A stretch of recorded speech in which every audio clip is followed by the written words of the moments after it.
கடந்த 2018ஆம் ஆண்டில் காஞ்சிபுரம் மாவட்டம் 3ஆம் பகுதியை சேர்ந்த அபிராமி என்ற பெண் தனது 2 பிள்ளைகளை கொன்ற வழக்கு தமிழகத்தில் பரபரப்பை ஏற்படுத்தியது. டிக்டாக்கில் பிரபலமான அபிராமி பிரியாணி கடையில் வேலை பார்த்து வந்த மீனாட்சி சுந்தரம் என்பவருடன் திருமணத்தை மீறிய உறவில் இருந்துள்ளார்.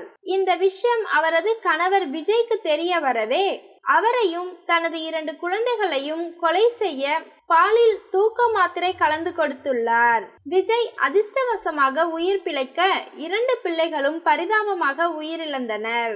இந்த சம்பவம் தொடர்பில் மீனாட்சி சுந்தரம், அபிராமி ஆகிய இருவரும் கைது செய்யப்பட்டு சிறையில் அடைக்கப்பட்டனர்.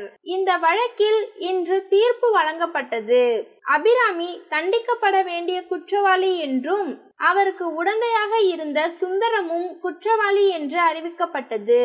மேலும் அபிராமிக்கு சாகும் வரை ஆயுள் தண்டனையும் மீனாட்சி சுந்தரத்திற்கு வாழ்நாள் சிறை தண்டனையும் விதித்து காஞ்சிபுரம் மாவட்டம் நீதிமன்ற நீதிபதி உத்தரவிட்டார்.